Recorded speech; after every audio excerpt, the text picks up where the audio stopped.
Welcome to the Pennsylvania Rock Show. Since 2004, we've been the home of Pennsylvania's unsigned rock, raw, loud, and unapologetic. From live radio to podcast and streaming everywhere, this is underground music without a filter. Turn it up, let it bleed. And now, here's your host, Bill Damiano.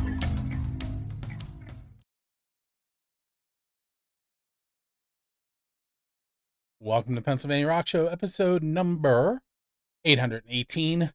We're a little delayed, not only on starting time today, but it was supposed to be on Monday. But little power outage has set us back. This is, as I said, episode 808. We are on buildaScene.com, musicfrom412.com, kwradio.com, metalshop101.com, 107.1 KFGD St. Louis, megarockradio.net, and musicfrom412.com. I can't believe I almost forgot that one. With that said, you just heard a track from Victoria Fire called Fire, and a Eden on Fire song called Villain. And then you heard Amy, lead singer of Eden on Fire, do an intro into the show, introducing me so that I can introduce the three gentlemen from SALVASIN. I hope I said that right. SALVASIN. Yeah. Yeah. Mm-hmm. Salvation, right out of the gate. Salvation and sin, right? Yeah. So that brings me right to the question, why mush those two words together? Like, where'd the name come from? You want to do that, Eric? Or And he's like, he just said he teaches. Well, it's got a unique, we'll say, etymology. I was going to college and taking a health class, and they were talking about a old cure for syphilis called like SALVASIN or silver sand or something along those lines. And I just thought the word sounded cool, but obviously I'm not going to use that as a band name. And so that was kind of the jumping off point. James and I, we just kind of started riffing and whatnot, and we ended up with, salvation and sin, and we just kind of jammed the two together. Cool. And I looking over your website, the band has been around for a fairly long time. yeah, the band itself has been around for over 20 years. Yeah, and different iterations and whatnot. We've had many different forms of the band, although this is probably the best form as it is right now. Phil with a little grin there for those of you that can't see. Yeah, I was trying to keep it subtle, but no, it's really been a pleasure working with these guys. And like, I had originally met JB here like what is it, a decade ago now? About 8 years. 8 years, yeah. Yeah. And I actually did the video, one of the music videos for the band that he was in. And we've been friends ever since. And I think it was last year I said something about wanting to start a project, and yeah, he was like the first one that called me up and was like, hey man, I want to get in on this. And then he was like, hey, I want to introduce you to this really awesome drummer, Eric. I was like, okay.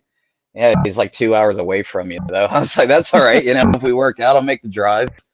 And yeah, and then that's where we're at now, a year later. Yep. So you released about a month ago the track DEGENERATES. Yes. And I guess this is more a question for Eric and James than Phil, but we'll get to Phil. I'm assuming that this isn't the first track that you guys have recorded under the band with over 20 years. But what is the difference between recording this and recording in the past? Well, to be honest, this is the first professional recording that we've really done in the band. Everything else, it's all been live play and recording on like little old 4-track recorders and stuff like that. This is really kind of the first time we've taken the step and really, went for a full-on production as far as recording goes. And where did you record it at? My basement, where I'm sitting at right now. Um, so, let me think where I want to go with that. So you recorded it using a DAW and so it's still DIY, but technology is so much better now. Clearly, Right. like what me sitting in my living room and you guys all being in your own places. So like how like I keep saying like I'm gonna mess the show up tonight. Well, cut it in post. Cut it in post. There's no time for that. So you got a window, right? I mean, it's already 5 days late. What's another hour? So what I'm trying to get at is how is the recording process different now than when you were using the 4 tracks? And Yeah, I mean the 4-track stuff, it was all just kind of like demo stuff. Just, James and I would come up with it. We called them 5-minute songs, basically. Come up with a riff, come up with a drum beat, put it down on tape just to have as a reference, and that's really kind of all we ever got around to doing. And then this time when Phil got involved, we kind of made the decision that we're gonna do this and we're gonna do it right. So what little equipment I didn't have already, I went ahead and picked up, and we just started doing it. Yeah, it's still an ongoing learning process also. So this show is 21 years old, so kind of in the same vicinity of when you guys started the band, and I'm constantly adding new things, so I get it. New technology comes, and so that kind of leads into my first unofficial question. I have two. I have an unofficial and an official question. The unofficial one is, what's the best pizza you've had because you're in a band? And usually that ends up being at a recordings session, so it kind of leads into that. And everyone's going, this is what he's asking us first? Well, it's funny because Monday when we were Monday, we together, we ended up going and grabbing pizza.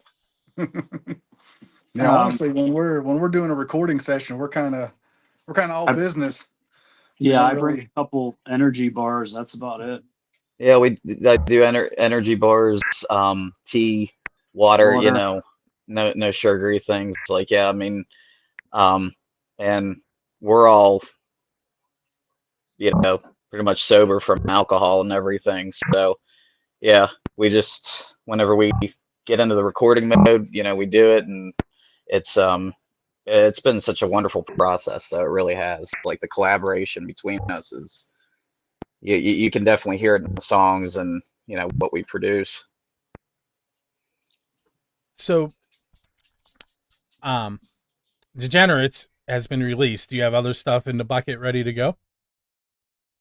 We're going to be releasing a song shortly. We just have to finish a couple little parts, and it's called Through the Gray. And I couldn't give you a time when it's coming out. Eric kind of handles that aspect, but I'd like to say by the end of next month. It'll, like I said, we got some tracks we're trying to do. It's going to be something different for us. We're trying to experiment a little bit with some new toys and whatnot to get the final tracks down on, we'll say tape, but not tape. But I bought Eric a really sweet cowbell that I cannot wait to play on one of our songs. So I'm pretty stoked about that. I'm gonna give you guys a warning on the cowbell. Black Ridge, I'm sure at least some of you have heard of them. They have a cowbell, and I was at one of their shows, and somebody stole it.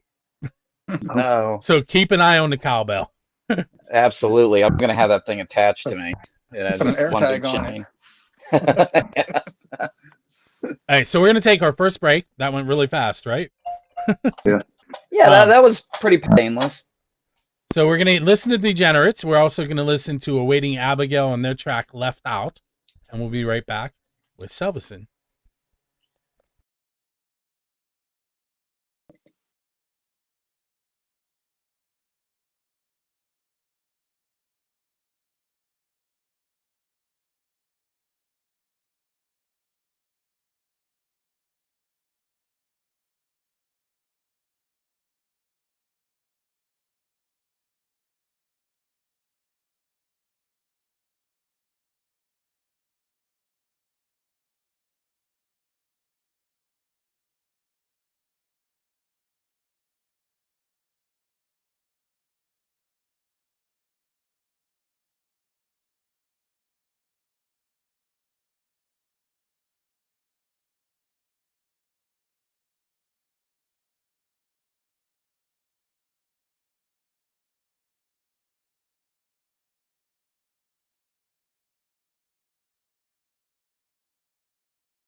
Welcome back.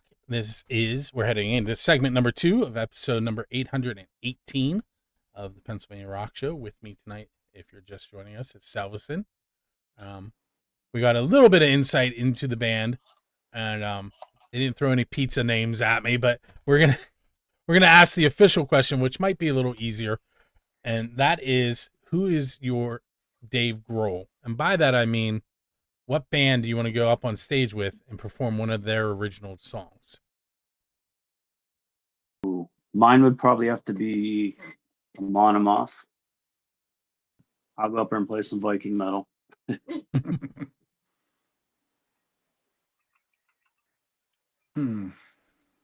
Okay, maybe it's harder.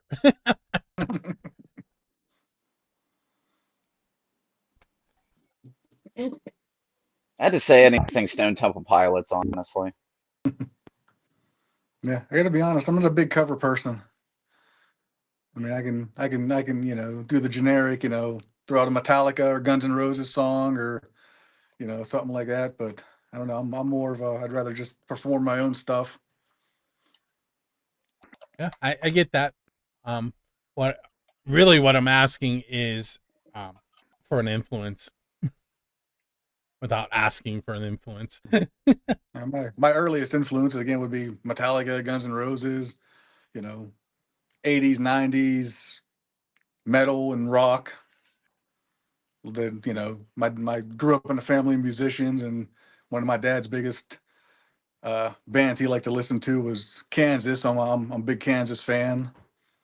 I like Dream Theater, stuff like that. Kind of like the progressive rock stuff. If you were leaving a gig and there was a DeLorean sitting there with its door up in the air and a flux capacitor in the back, what band would you go back in time with and hang out with? Like Marty hung out with Chuck Berry's cousin. Who are you going to hang out with? Oh, wow. This is why I said I didn't do my homework earlier, by the way. Yeah. I definitely forgot to do my homework on this one.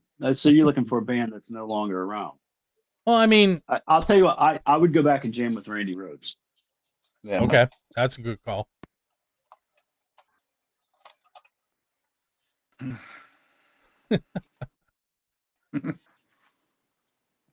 While you're thinking, this question is most of the ones I'm interested in are still alive for the most part. Well, I mean, here's the thing. Johnny Angel was playing in the 50s and he's still playing, so you can back when they were younger, Right. I think I'd rather hang out with them when they're older. I was never about that rock and roll, get drunk and do drugs thing. I'd say the Doors for me. Right after he said not being about. I know. That's the problem with hindsight. Walking around barefoot in the desert does not sound fun. I don't know. I've always wanted to try it. So if you guys don't hear from me for a while, say that I win like the lottery or something, you'll know where I'm at, out there in the desert wandering around for a minute. Okay. So Kiss, which is one of my favorite bands, and Kiss played in a bay in Australia to sharks. Metallica has played in Antarctica. My friend Jazz from Jazz's Rock and Road Show and the band Half Wheel has played at the South Pole. Like he was standing next to the pole and played one of his original songs. What's a non-standard venue that each of you would like to play at?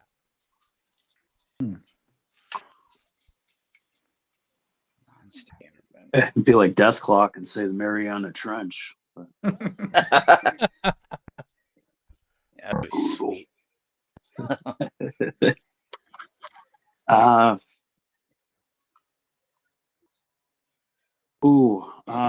trying to think what country. It's in like Turk something Stan. They got the Turkmenistan or something like that. Yeah, they have that open gas pit and they call it the Gate to Hell. Oh yeah. That would make an awesome video. It would. Right. Yeah. And correct me if I'm wrong, Phil, but you could video it. I could, yeah, and then or accidentally fall in myself and. We have this video. It's almost done, but it can't be edited.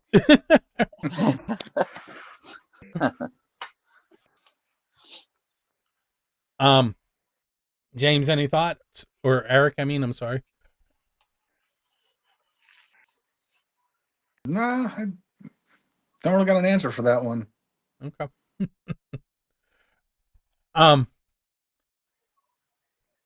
If you were able to sit down next to a musical idol and just carry on a conversation, first, who would you want to have that conversation with, and what do you think you might ask them?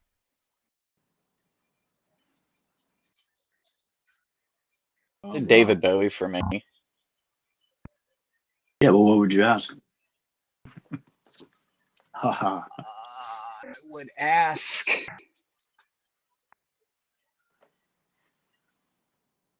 Would ask who would press his suits. He had the cleanest suits, you know. That is an Boy, awesome dude. question. And he would probably appreciate that too. He'd probably, all right, yeah, my suits were lovely. And then he starts singing Starman or something. Yeah, that'd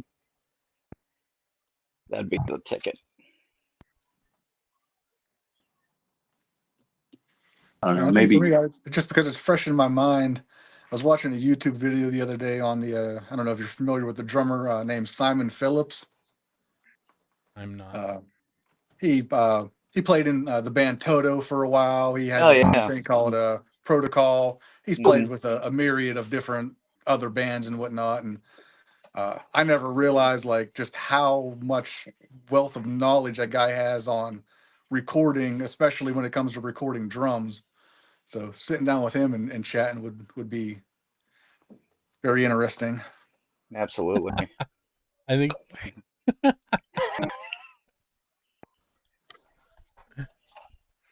I thought maybe she was going to hold a note up there. Yeah. I have teenagers. They're not here tonight, but normally they're in the room and I get notes from them while it's going on. Let's see. Okay, 2 minutes ish. If you could pinpoint the moment that you knew that you wanted to be a musician, could you do that? Oh yeah, I absolutely could on my end. But I'm going to give away how old I am when I say it, though. See all this gray? Yeah, I got it too. When I was in, had to be early junior high, like 5th, 6th grade. The video for Appetite, Welcome to the Jungle, by Guns N' Roses. That video came on MTV. And at that time, I'd been listening to a lot of music, but I just enjoyed the music. And Axl singing with his big hair, and I'm like, nope. And then Slash, slinging that Les Paul, and I said, that's what I want to do. And that's so that year for Christmas, my parents bought me the crappiest guitar you can even imagine, and that's what got me going and started. And it's just one of those things I've always done. But Phil or Eric, either of you have an answer for that? I don't know. Very young age. I mean, like I said, I grew up in a house of musicians. My dad played guitar. One of my uncles played keyboards. My other uncle played drums, which is where I got my first drum set from, was one of his. So, I mean, I was probably around 9 or 10 when I started playing. How about you, Phil? I'd say mine was, oh man, probably when I was 3. And it's a foggy memory, and my mom could probably tell better than I could. But yeah, I was like 3 years old or something, and I remember being backstage at a hair metal show, and this was like 1989 or something.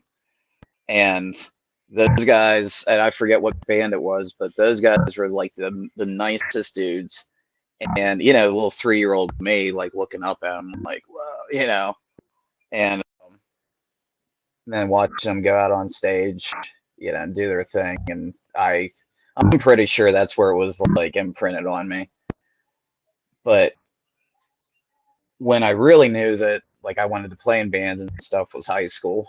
You know, I joined screamo bands, rock bands, cover bands, whatever, you know, and just started playing. Very cool.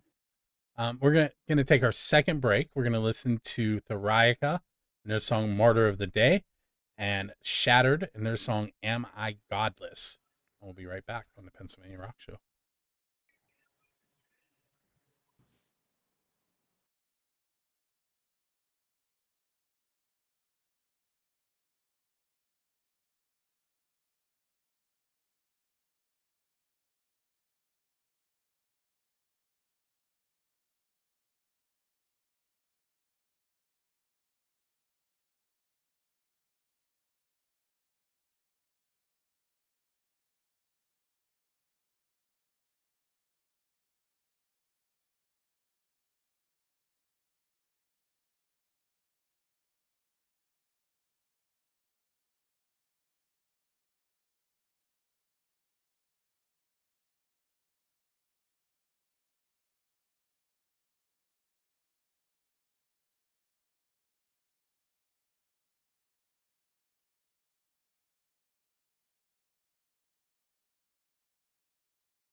We are back. I have some off the air stuff that I'm going to bring on the air here in a moment. With me are the members of SALVASIN, and I pressed the wrong button, so you only see one of them. There we go. So they mentioned, we just heard from Thoriaca and Shattered, and not knowing myself that Shattered shares members in the history of SALVASIN. That's what we were talking about off the air. I don't know. Do you want to talk about that a little bit, or just leave it at that? No, that's fine. I'll say it. The funny part is Josh. What was his last name? Eric, the original singer from Shattered. Compton. Josh, right? Comp. Was it Comp? Okay. Yeah. Well, way back in the day, I'm talking like 99. 99, early 2000. Yeah, Josh Comp put a band together. This was pre-Shattered, and that's actually how I met Eric. Was through that grouping. We jammed a couple times, and then it just didn't work out. But me and Eric kind of went off and did our own thing. But then, I want to say about 14, 15 years ago, SALVASIN, we shared Mike May, who is their bass player now. He was our singer for a while. And then he left for his other projects. And then Eric Rhodes, their guitar player, sang with us for a while. Yeah. I find that a lot when I have these interviews, that I accidentally do things like that. Or it's kind of like that thing with Kevin Bacon. What is it? 6 degrees. 6 degrees. Yeah. That's it. 6 degrees of Kevin Bacon. Especially like my show, like I told you off there, it's 21 years old. So I'm constantly finding links between bands that I had no idea, because I've interviewed so many bands. But, so where, with an extensive, like over 20-year history, where do you think you guys are headed in the future? Besides, you mentioned you have some more songs, but what's the game plan? Well, right now the game plan is just recording, because we were going to put together a stage show and go out and start playing, but Eric is actually going to be having some surgery that's going to put us back a little bit. But we're just going to keep putting out songs for now. So I mentioned earlier that I was going to bring your website up, and Eric doesn't know this, but we're putting him on the spot. As soon as I put it back on, there it is. So Eric and I are the only ones on the screen right now. They volunteered you while your system was not cooperating. Okay. We'll take care of that later. It's really easy, honest. I can't put my hands down. So I did mention that if you're not on the screen, you can't be heard, but on this screen, all of you guys can be heard, just so you know. So pull up the website, and you kind of covered the upcoming shows part of it, but I want to point out to everybody that the website is salvasin.com, even though I forgot to change it from DI Records. Anyone who's looking at it, di-records.com, that's a distribution label out of Colorado that used to be from Pittsburgh. If you want to check it out, lots of metal and hard rock bands there. But salvasin.com is what we're focusing on right now.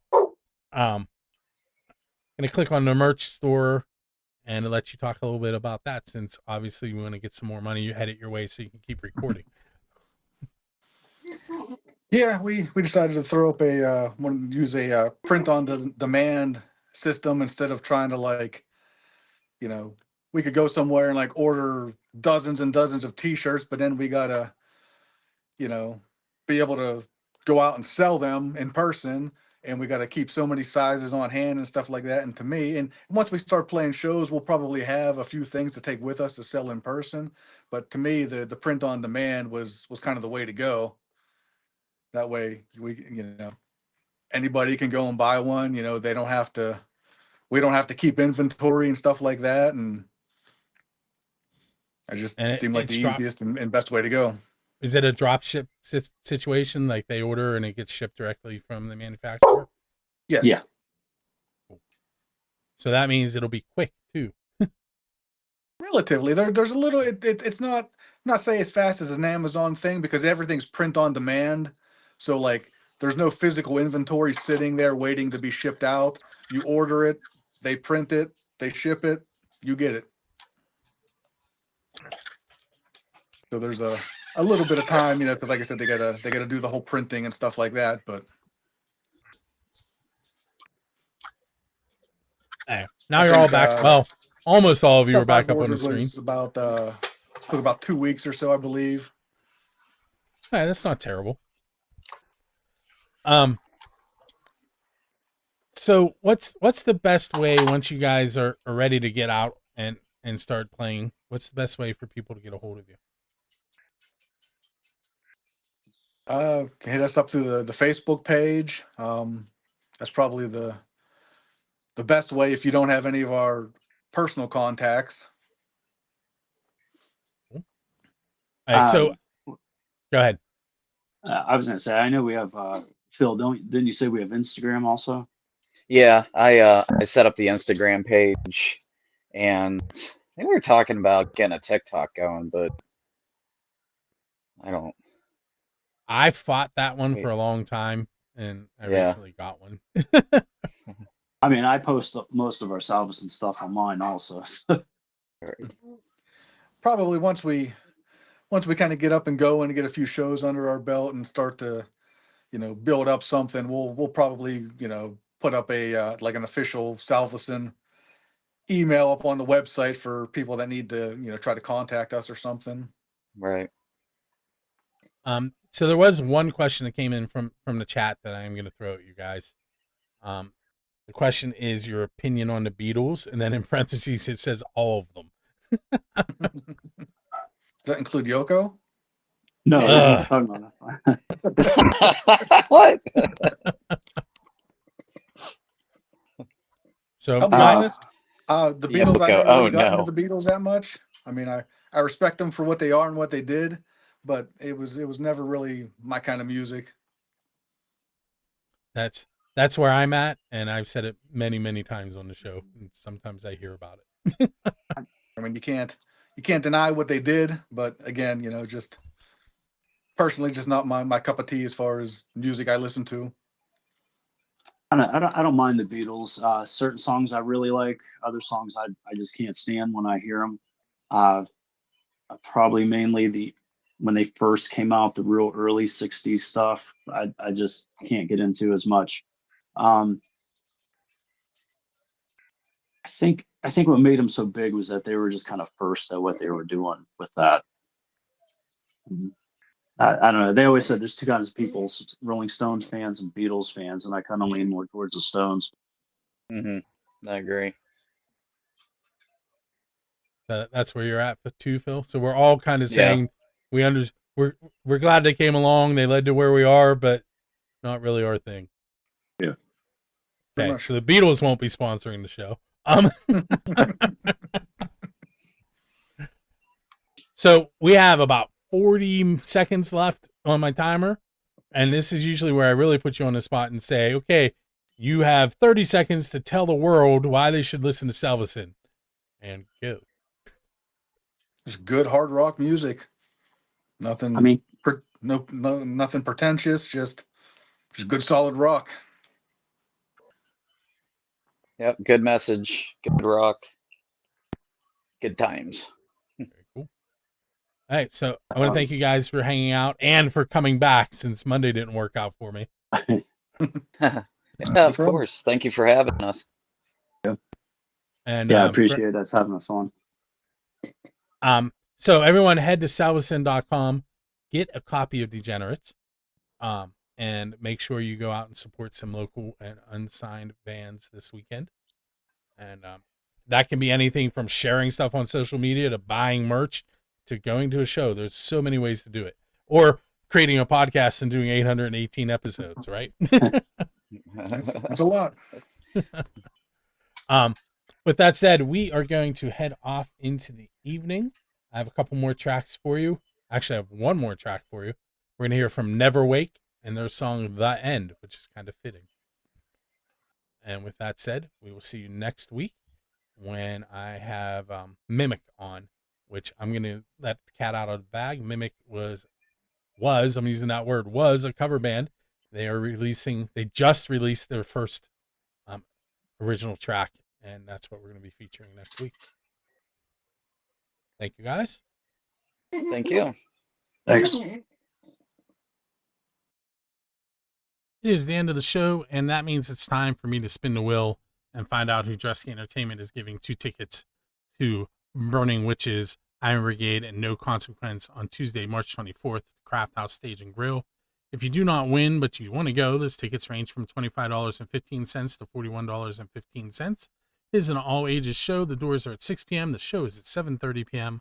I had 10 people sign up. They are Nikki Praza, Sean Spratt, Greg Fristick, Thomas Trainer, Tina Leydig, Melina Watson, Melissa Zunick, Lily Six, Peggy Spiker, and Keith Leydig. I'm going to hit shuffle 2 times. We're going to spin and find out who is headed to see Burning Witches, Iron Brigade, and No Consequence, March 24th at the Craft House Stage and Grill. And that winner is Greg Fristick. Greg, keep an eye on your email. You'll be getting an email from me later this evening, and then a follow-up email from Dressy Entertainment telling you how to get those tickets from them. Congratulations.